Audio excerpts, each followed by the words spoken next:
Ma'am, I need you to empty your pockets and step away from my desk now. Bank manager Gerald Whitman's voice cut through Midwest Trust Bank like a blade. He stood abruptly, his chair scraping against the marble floor, pointing an accusatory finger at the black woman seated across from him. Every customer in the lobby froze. The woman wore faded jeans and a plain hoodie. No makeup, no jewelry. Gerald's eyes swept over her dismissively before he grabbed hand sanitizer from his desk drawer. People like you don't walk into banks like this, asking for millions, he sneered, squirting sanitizer into his palms with theatrical disgust. Security cameras are recording everything, so don't try anything stupid. He wiped his hands slowly, deliberately, never breaking eye contact with Dr. Amelia Richardson. Have you ever witnessed someone being publicly degraded only to discover they held terrifying power? The digital clock above the teller windows glowed at 2:47 p.m. Branch closing time 73 minutes. Gerald Whitman had been having a perfect day until she walked in. 23 years managing this branch, and he'd developed a sixth sense about troublemakers. The way she'd approached his desk without an appointment, clutching a manila folder like it contained treasure instead of whatever food stamp paperwork was probably inside. Let me guess, Gerald continued, his voice carrying to the dozen customers scattered throughout the lobby. You're here about that business loan application you submitted online. $2.3 million? He chuckled, shaking his head. Do you have any idea what kind of collateral that requires? Dr. Amelia Richardson's phone buzzed. Against the desk. The caller ID flashed briefly. U.S. Treasury Depth Director. Chun. She declined the call without glancing down, her attention focused entirely on Gerald's performance.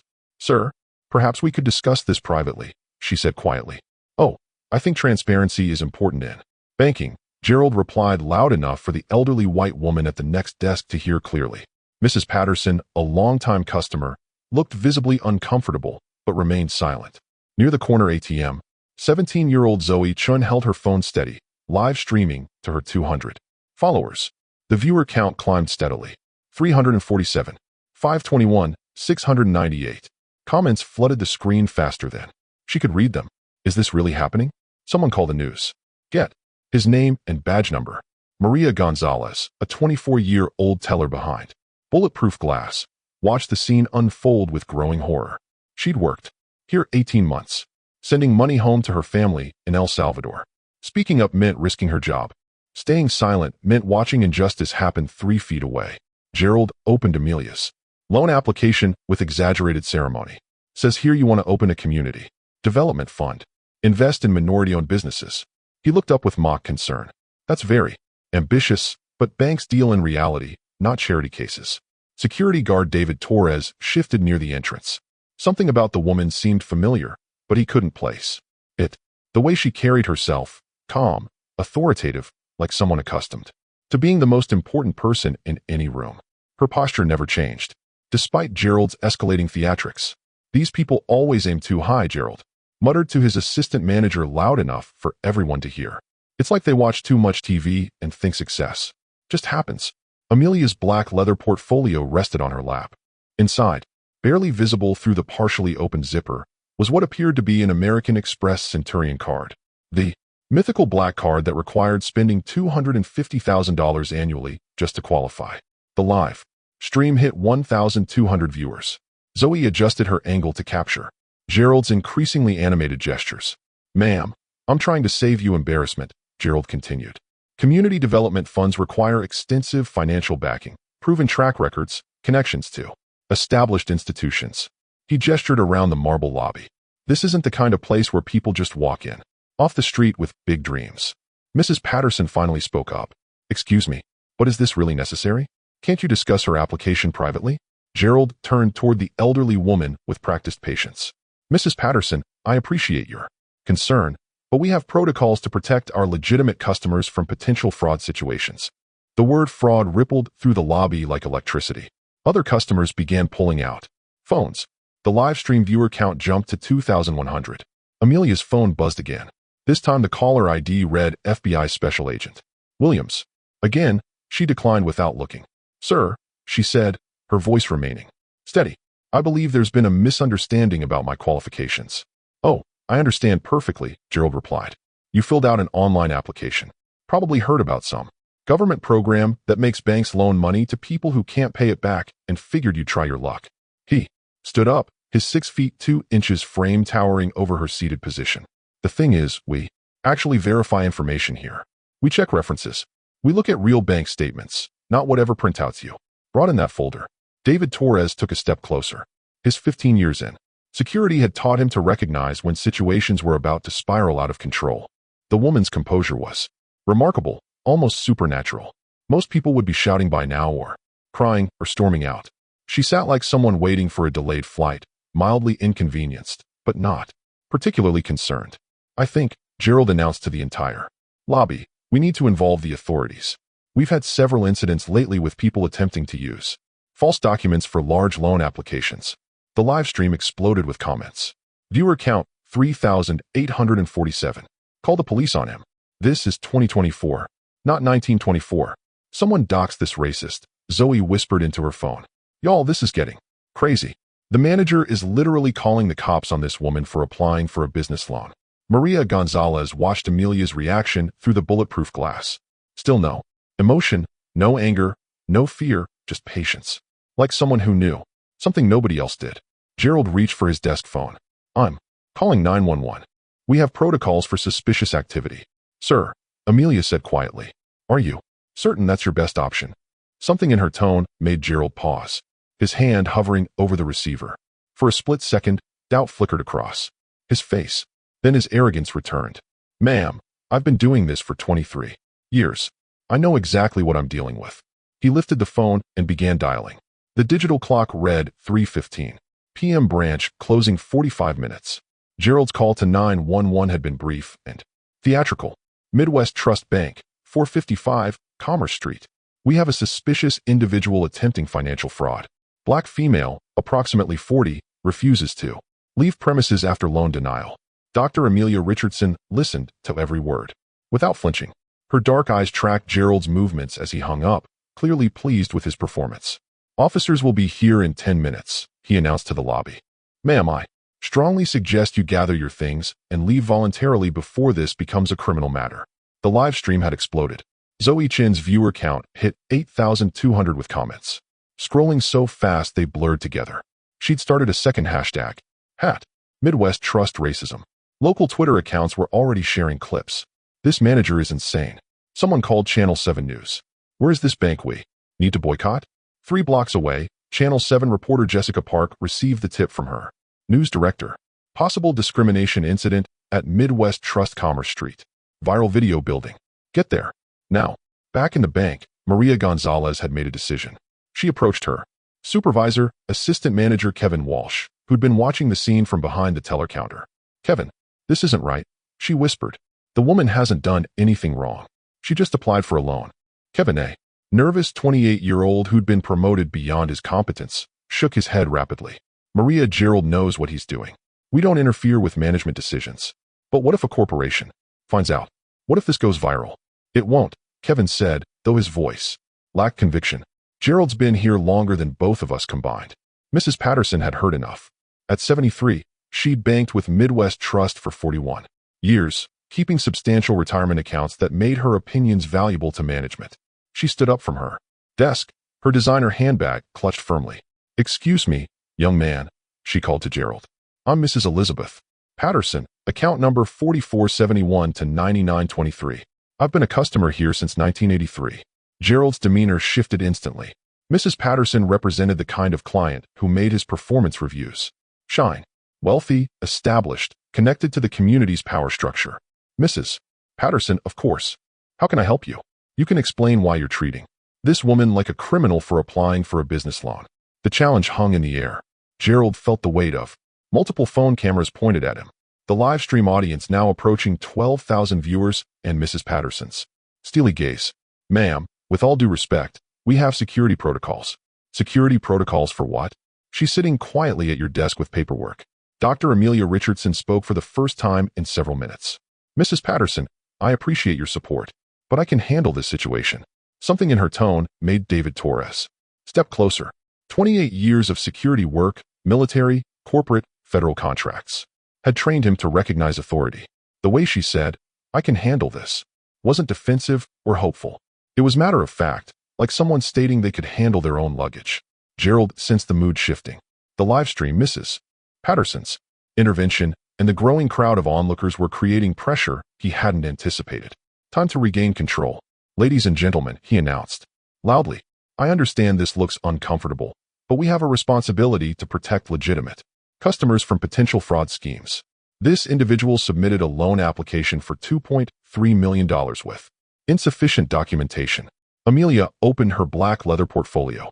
Mr. Whitman, you haven't actually reviewed my documentation. I've seen enough to know. You glanced at the first page of my application and made assumptions based on my appearance. The accusation landed like a physical blow. Gerald's face flushed red. Around the lobby, customers leaned forward. Zoe adjusted her phone angle to capture his reaction. Ma'am, that is completely false.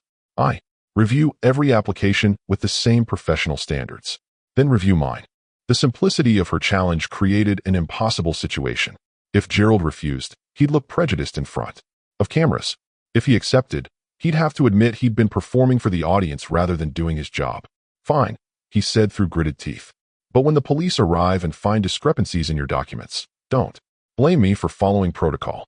Amelia placed a thick folder on his desk. Please take your time. Gerald opened the folder with elaborate skepticism, expecting to find amateur business plans and inflated financial projections. Instead, he discovered documentation that made his breath catch. Federal employment verification from the U.S. Treasury Department. Investment portfolio statements showing liquid assets exceeding $4.20 $2 million. Business credit reports with AAA ratings from all three agencies. Letters of recommendation from 2 Federal Reserve Bank presidents and a U.S. senator. His hands trembled slightly as he turned pages. This wasn't possible. People with this level of financial credentials didn't walk into suburban bank branches wearing hoodies and jeans. They had private bankers. They conducted business in mahogany pan-led offices downtown. There must be some mistake, he muttered. What kind of mistake? Amelia asked quietly. Gerald's mind raced. The documentation looked legitimate, but his 23 years of experience told him this was wrong. High net worth individuals had a certain look, a certain presentation. They drove luxury cars and wore expensive clothes. They didn't sit patiently while being insulted. His phone rang. The caller ID showed Regional Manager Sandra Blake. Gerald, what the hell is happening at your branch? Sandra's voice was sharp, with panic. My phone is exploding with calls about some racist incident. There's a live stream with 15,000 viewers showing you calling the police on a customer. Gerald stepped away from his desk, lowering his voice. Sandra, I have the situation under control. Potential fraud case. I called authorities as a precaution. Gerald, corporate is receiving dozens of calls. The hashtag had Midwest Trust Racism is trending locally. Fix this. Immediately. I'll handle it, Gerald said, but Sandra had already hung up. He returned to find Amelia reviewing her own documents as if double-checking their accuracy. Her phone buzzed again, this time showing FBI Special Agent Williams for the 3rd time. Again, she declined the call. Ma'am, Gerald said, his voice less confident than before. These documents will need to be verified through proper channels. Of course, she agreed. Shall I call Treasury Secretary Chun directly, or would you prefer to go through normal verification procedures? Gerald's mouth went dry. Treasury Secretary Chun wasn't someone branch managers casually contacted for document verification. The casual way she mentioned his name suggested familiarity that should be impossible. That won't be necessary. Let me just. The bank's front door chimed. 2 police officers entered, their presence immediately commanding the lobby's attention. Officer Martinez, a 10-year veteran, and Officer Johnson, newer to the force, approached Gerald's desk. We received a call about a possible fraud situation. Officer Martinez asked. Gerald suddenly realized he was about to accuse someone with apparently legitimate federal connections of fraud in front of 15,000 live stream viewers, multiple phone cameras, and 2 police officers. For the first time since this began, Dr. Amelia Richardson smiled. The digital clock read 3:28 p.m. 2 police officers stood in the marble lobby while 16,400 people watched via live stream. Officer Martinez, a veteran with kind eyes, approached Gerald's desk with practiced caution. Sir, you reported a fraud situation. Gerald's confidence wavered as he gestured toward Dr. Amelia Richardson. This individual submitted a loan application with questionable documentation. When I tried to discuss proper procedures, she became uncooperative. Uncooperative? How? Officer Johnson asked, noting the woman's calm posture. and the stack of official-looking papers on the desk. She insisted on having her application reviewed despite obvious discrepancies. Officer Martinez raised an eyebrow. She wanted her loan application reviewed. That's why you called the police. The live stream comments exploded with sarcasm and outrage. Zoe Chen had to restart her stream twice as viewer numbers crashed the platform. He called the cops because she wanted her loan reviewed. This man needs to be fired immediately. Someone get this manager's name. Dr. Richardson stood slowly, her movements deliberate and controlled. Officers, I believe there's been a serious misunderstanding. She reached into her black leather portfolio and withdrew a leather credential wallet. When she opened it, Officer Martinez's expression changed. Instantly. Federal credentials, she said simply. Dr. Amelia Richardson, Senior Compliance Officer, Federal Reserve Bank of Chicago, badge number FR 2847. The silence in the bank was absolute. Gerald's mouth opened and closed. Soundlessly. Mrs. Patterson gasped audibly. David Torres unconsciously straightened to attention, his military training recognizing federal authority. Officer Martinez examined the credentials carefully. Real federal badges had specific security features, holographic seals, unique serial numbers, special paper that felt different from counterfeits. These were genuine. Ma'am, Officer Martinez said, his tone shifting to respectful formality. I apologize for any confusion. May I ask why you're here? I'm conducting an unannounced compliance investigation into discrimination complaints filed against this branch. Her voice carried the quiet authority of someone accustomed to being the most powerful person in any room. Mr. Whitman has been under federal observation for approximately 41 minutes. Gerald's legs nearly gave out. Federal observation. 17 discrimination complaints have been filed against this branch in the past 8 months. The Federal Reserve takes such allegations seriously, particularly when they suggest systematic violations of the Equal Credit Opportunity Act. She turned toward Gerald with professional calm. Every interaction we've had has been recorded for federal investigation purposes. Gerald's face was drained of color. Recorded. Dr. Richardson opened her portfolio further, revealing a small digital recording device with a red light glowing steadily. Federal compliance officers are authorized to gather evidence during discrimination investigations. This device has captured 43 minutes of our conversation. She pulled out a second device, a sophisticated digital camera with a telephoto lens. Visual documentation has also been standard procedure. Every gesture, every facial expression, every witness reaction. Officer Johnson whistled softly. Sir, you called the FBI on a Federal Reserve investigator. I didn't know. She didn't identify herself. Mr. Whitman, Dr. Richardson interrupted gently. Federal investigators aren't required to announce their presence during compliance audits. That would defeat the purpose of investigating authentic behavior. Maria Gonzalez watched through bulletproof glass, her heart pounding. She'd witnessed discrimination before, but never seen it documented by federal authorities in real time. Mrs. Patterson spoke into stunned silence. Young lady, are you saying this bank has been discriminating against customers? The investigation is ongoing, Dr. Richardson replied. Diplomatically. However, preliminary data suggests concerning patterns. This branch shows a 67% loan denial rate for black applicants compared to 12% for white applicants with similar qualifications. She opened another section of her portfolio, revealing detailed statistical reports. Over the past 18 months, this branch has denied 847 loan applications from minority applicants while approving 923 applications from white applicants with identical or lower credit scores. The live stream viewer count hit 22,000. Comments flooded faster than human eyes could track. She's Federal Reserve. This manager is so fired. Government sting operation live. Kevin Walsh, the assistant manager, had been watching from behind the teller counter with growing horror. He approached Dr. Richardson tentatively. Ma'am, I'm Kevin Walsh, assistant manager. I want to state for the record that I disagreed with Mr. Whitman's approach. I thought he was being unprofessional. Dr. Richardson's eyes met steadily. Mr. Walsh, our investigation covers all management personnel. Your actions during the past 43 minutes have been documented. Did you intervene when you noticed discriminatory behavior? Kevin's face palled. Well, Gerald is my supervisor. I see. So, you witnessed potential civil rights violations, but chose not to act. Due to workplace hierarchy. The question hung in the air like a blade. Kevin realized he might be as complicit as Gerald. Gerald's phone rang. The caller ID showed his worst nightmare. Bank President Robert Chun. Take it, Dr. Richardson suggested. He's probably watching the live stream. Gerald's hands shook as he answered. Mr. Chun, I can explain. Gerald, what have you done? President Chin's voice was loud enough for everyone to hear. Do you have any idea who you're dealing with? Sir, she didn't identify herself as Dr. Richardson, could have shut down this entire branch with a single phone call. She has direct authority from the Federal Reserve Board. You just performed exactly the kind of discrimination she was sent to investigate. The phone went silent for several seconds. How many people are watching this disaster? Gerald looked at Zoe's phone screen. 22,000, sir. 22,000. Gerald, you've created a national banking scandal. Put Dr. Richardson on immediately. Gerald extended the phone with a trembling hand. Dr. Richardson accepted it with professional courtesy. President Chun, this is Dr. Richardson. Dr. Richardson, I am mortally embarrassed. Please accept my deepest apologies for this employee's conduct.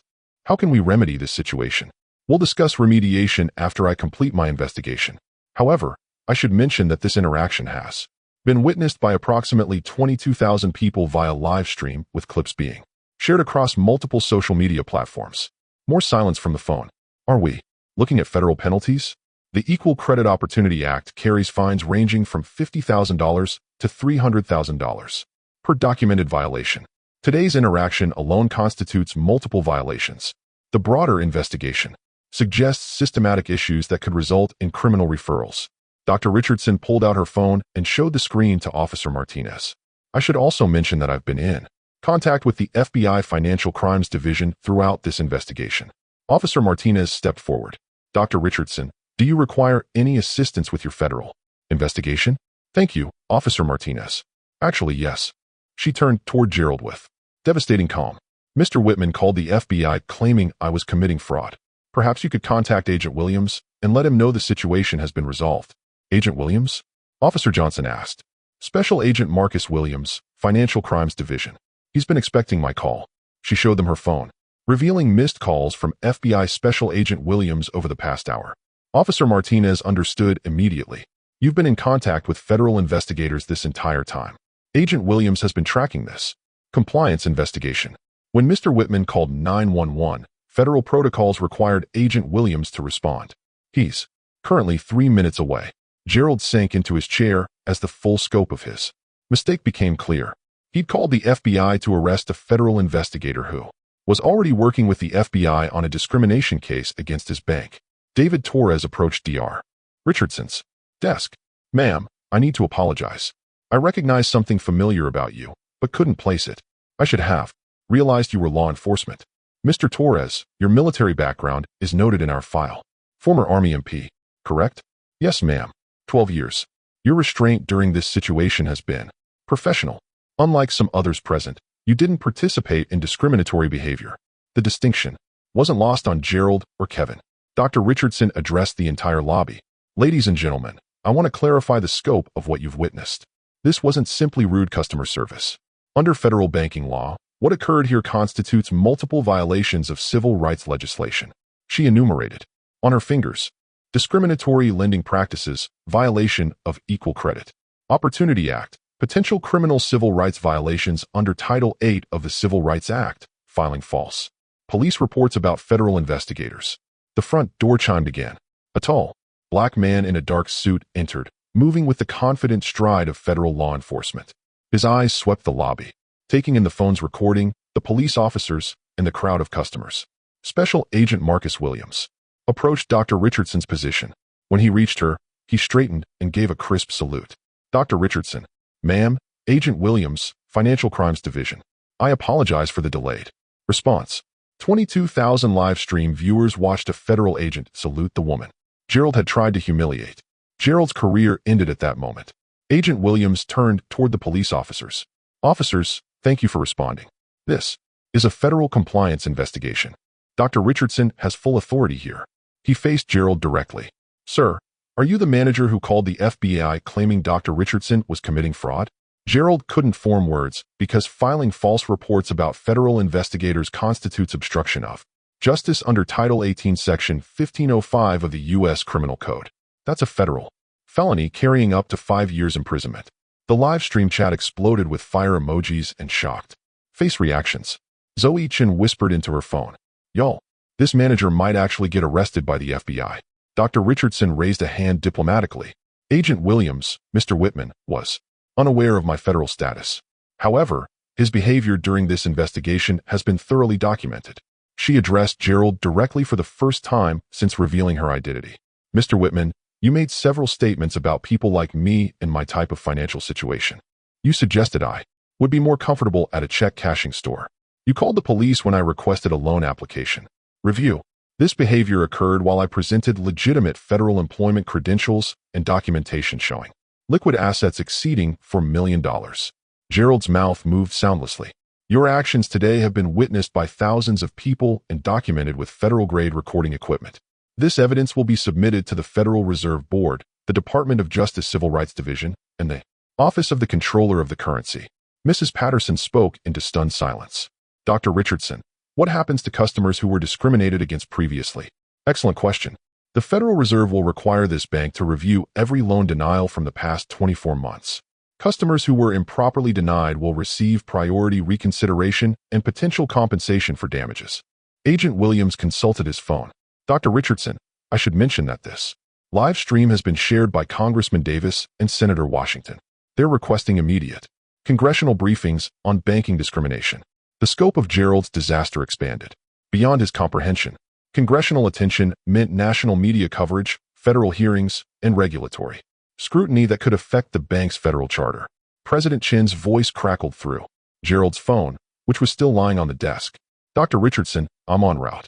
Via helicopter. ETA 7 minutes. Please don't make any final determinations until I arrive. She picked up the phone. President Chin, emergency interventions won't change the documented evidence. However, I'm willing to discuss compliance remediation options. Thank you. Gerald, you're suspended. Immediately. Security will escort you from the building. Gerald finally found his voice. Sir, I was protecting the bank's interests.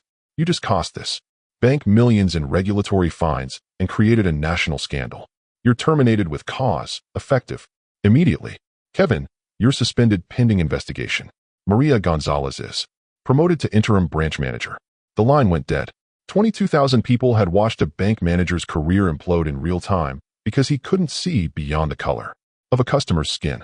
The helicopter's rotors thundered overhead at 3:52 p.m.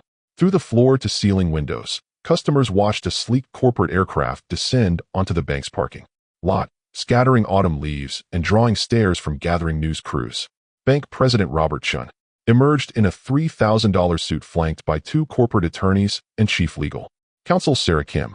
His normally composed demeanor showed cracks of panic as he strode toward the entrance, phone pressed to his ear. Stock price is down 11% in the last hour, he was saying. How many news outlets have picked this up? The live stream had reached 34,000 viewers. Hat Midwest Trust racism was trending nationally. Local news trucks lined Commerce Street like a parade of accountability. Dr. Amelia Richardson remained seated at Gerald's former desk, reviewing her documentation with Agent Williams. Her federal recording device continued capturing every sound, every conversation, every corporate damage control attempt about to unfold. President Chin burst through the bank's front doors with the urgency of a man watching his empire crumble in real time. His eyes immediately found Dr. Richardson, and his stride faltered.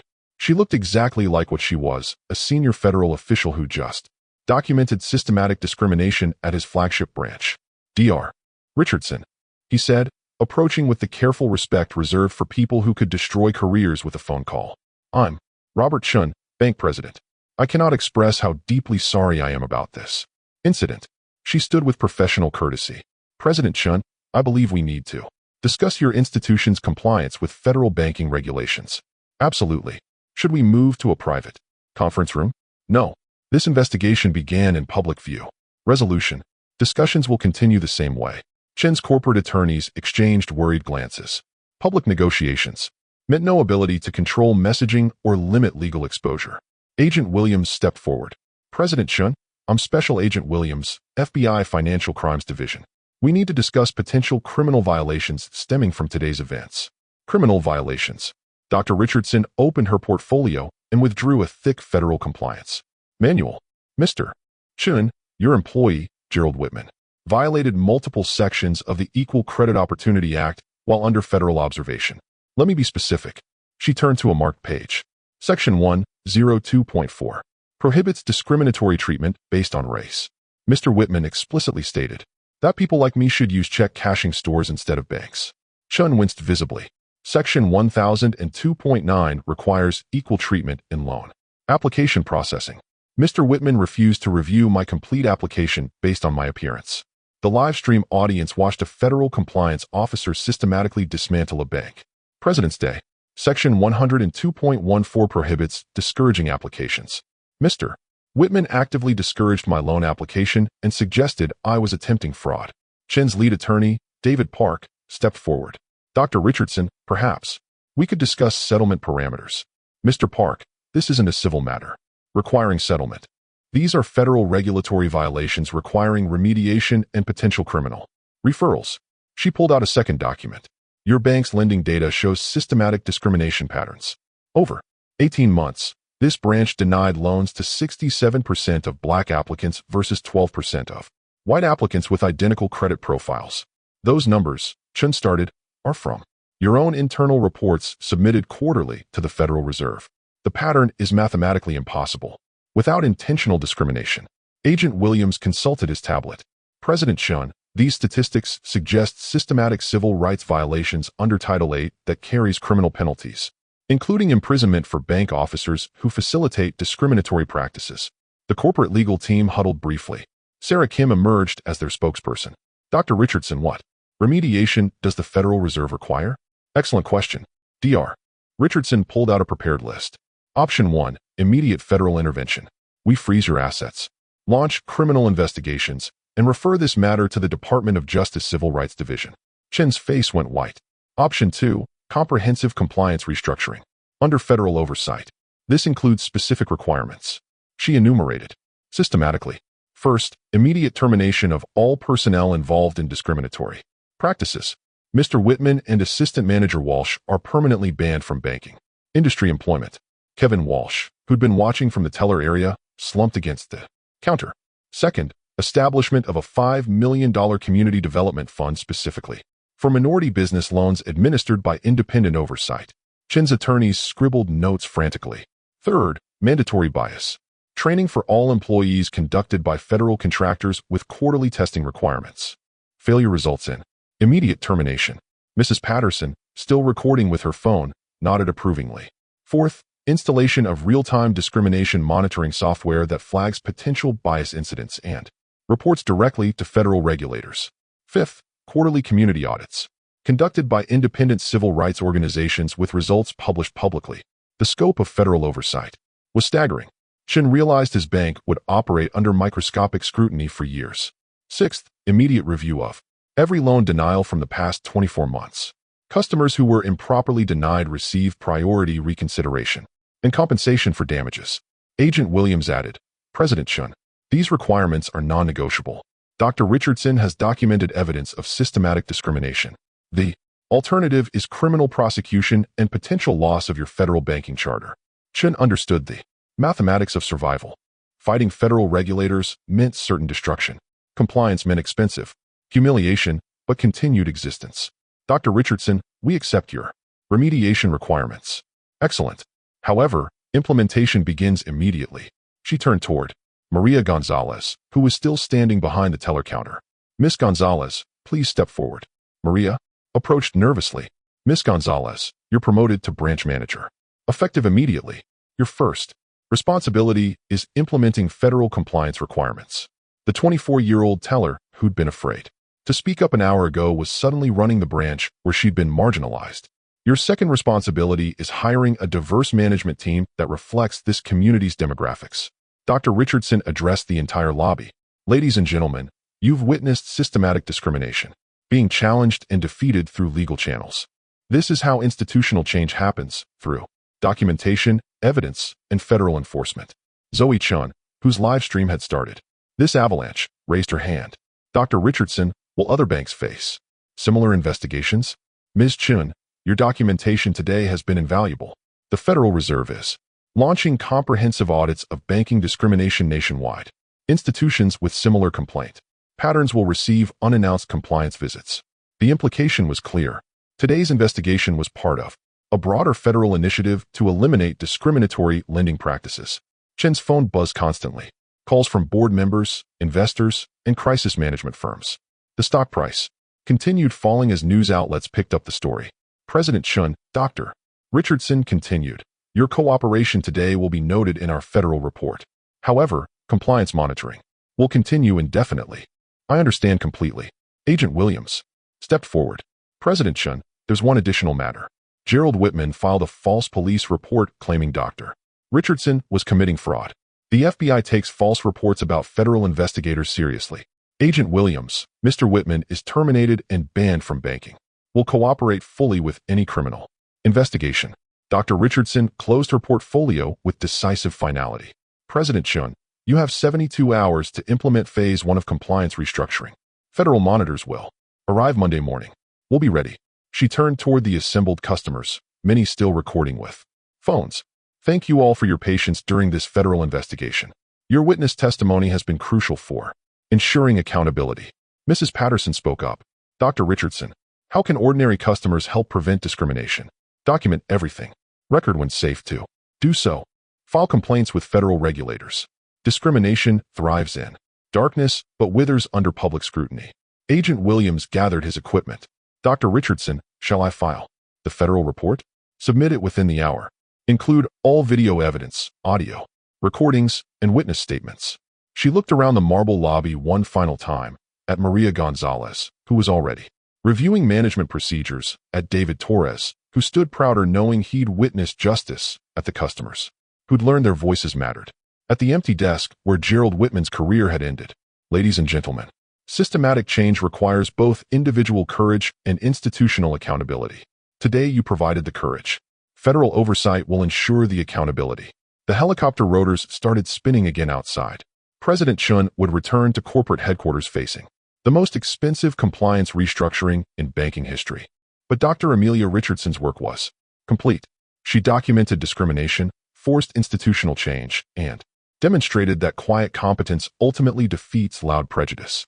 Gerald Whitman's humiliation of a black woman in a hoodie had cost his bank millions of dollars and transformed an entire community's relationship with institutional power.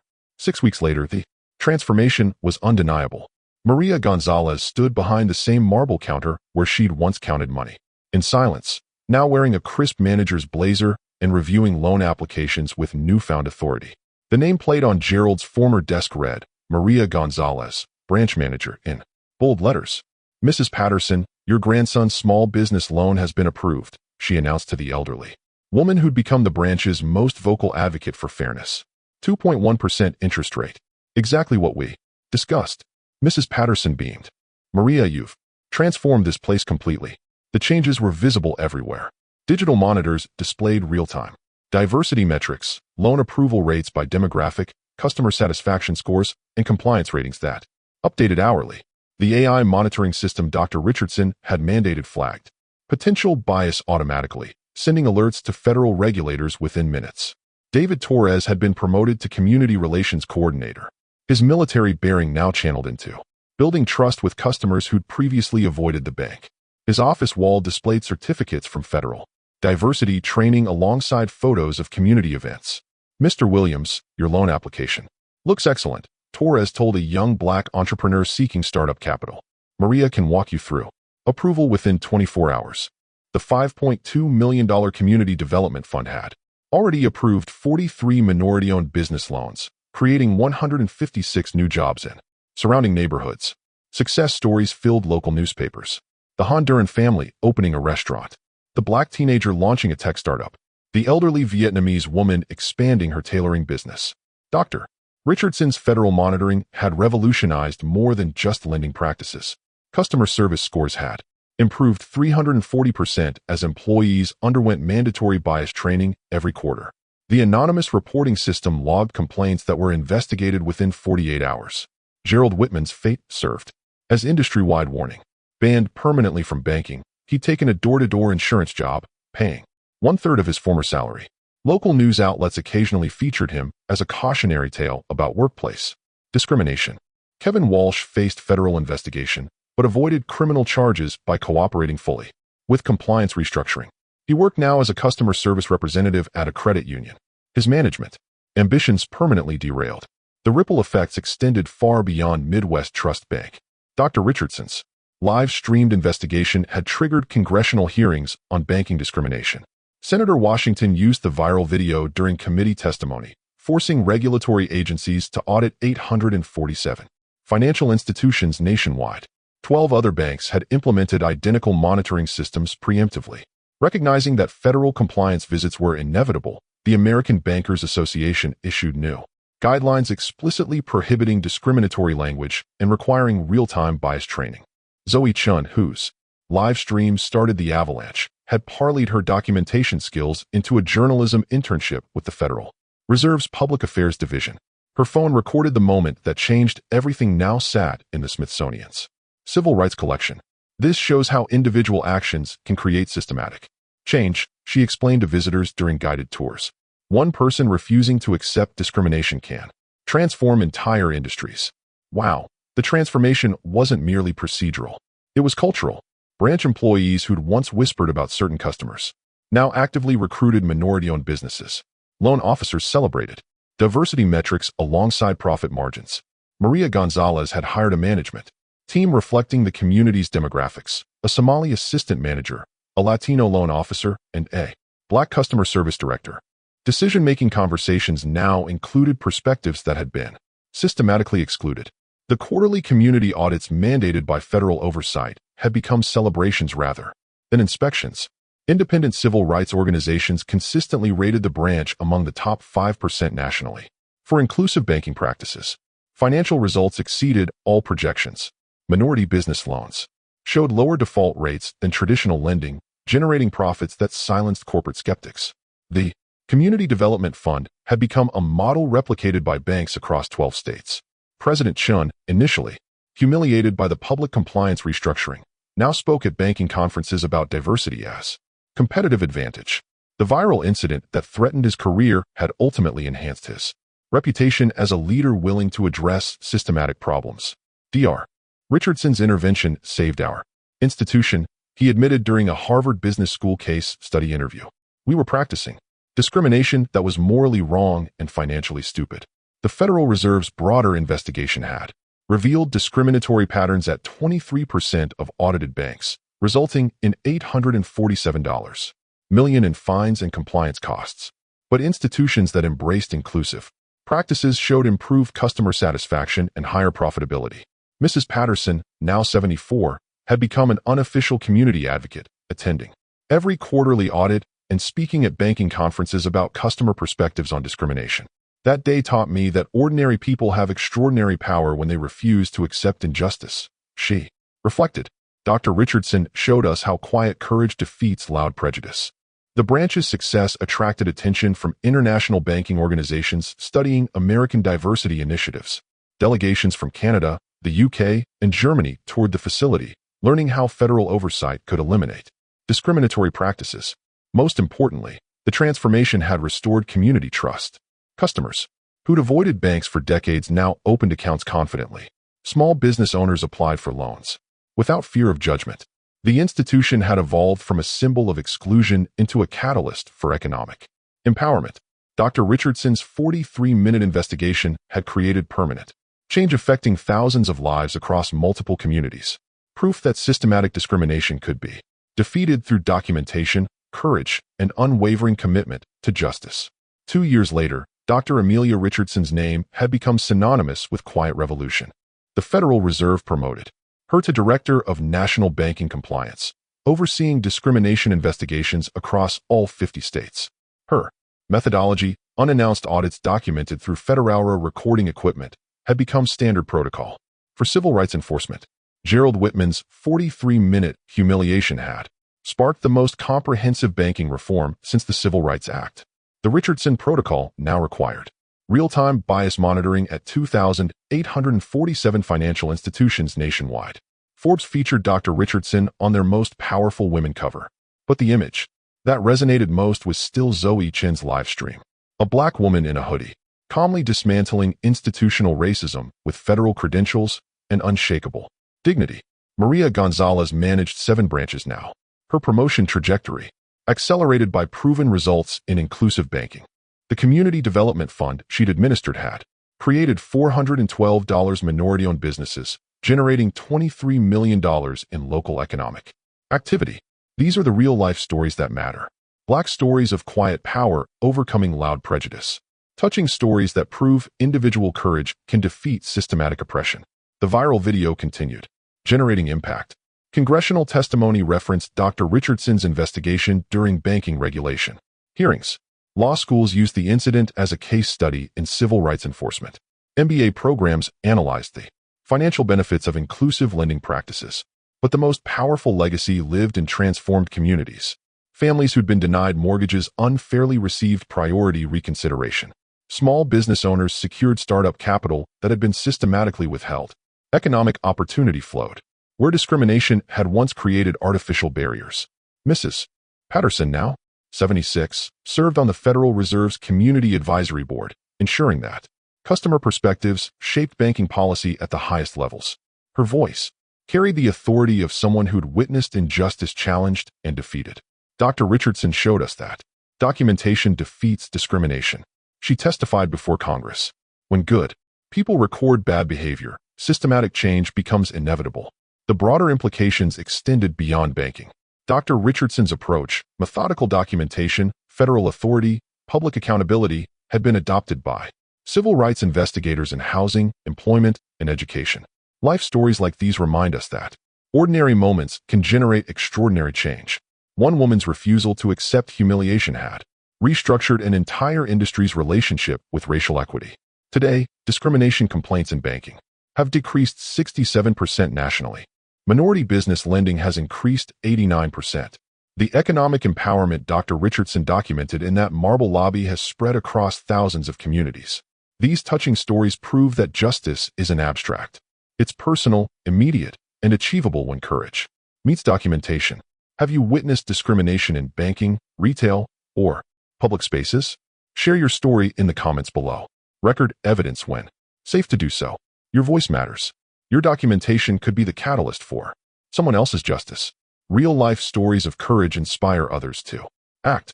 Unheard Voices, truth to power through evidence, persistence, and unwavering dignity. Subscribe to Unheard Voices for more stories of quiet power overcoming institutional prejudice. Like this video if you believe individual courage can create systematic change. Share with others who need to know their voice matters. Your story could be next. Your courage could transform.